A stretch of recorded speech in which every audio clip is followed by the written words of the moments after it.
Hello everyone, my name is Robert Churko and I am the Unorthodox Historian. On this channel, I'm going to be covering some of the more forgotten parts of history, as I believe that all history, even the more lesser known parts, deserve to be taught to the people. But don't worry, I'll be covering the more well-known side of history too, but that's maybe for when I start to get more popular and if I start to improve my skills with this sort of thing. In today's video, I'll be covering Japan's fleet of B-17s and how they got their hands on a few of these legendary bombers, what they did with them, and what ultimately ended up happening to them. For those of you who are new to studying World War II, the B-17 Flying Fortress was one of America's most iconic and important military aircraft. This four-engine heavy bomber became America's workhorse, and a bomber that played a critical role within the European theater. It had very little action in the Pacific theater too, which is not what most people don't really talk about. These bad boys are known for their durability and ability to get the job done even after sustaining heavy damage. The bomber was primarily used by the United States Army Air Force in raids against German industrial targets, transport networks, and military installations. And this contributed significantly to the weakening of the German war machine. So how did Japan get their hands on this bomber? Well, before Japan attacked Pearl Harbor, America has control of something called the Philippine Islands, which is today the country of the Philippines. And like we had military air bases installed throughout the island. Now, when Pearl Harbor happened, it wasn't just an isolated attack on Pearl Harbor itself. In fact, it was an attack on many different cities and different bases. Cities such as Shanghai and Singapore were also attacked following Pearl Harbor. But there was one place in particular that ended up getting hit too, and that place was Clark Air Force Base in the Philippines.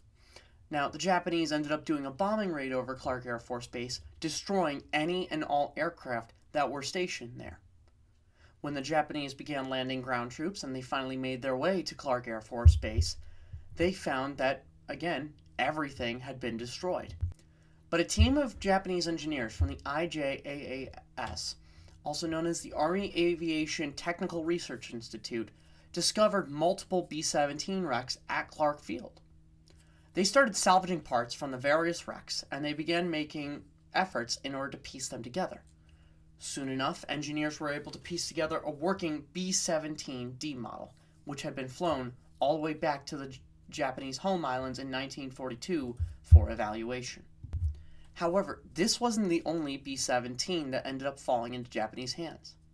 They found multiple B-17E wrecks in repairable condition at Medoan Field on the island of Java in the Dutch East Indies.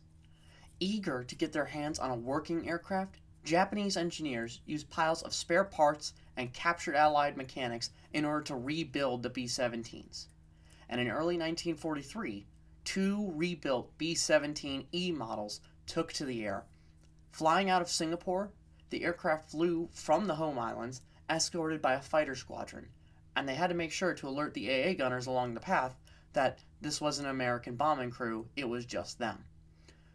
The squadron ended up arriving safely at the home islands at Tochikwa Airfield in mid-1943, and the Japanese quickly began their evaluation of the bombers, taking note of everything within it, and then they painted them with the red sun insignia that is usually shown on all Japanese aircraft at that point in time.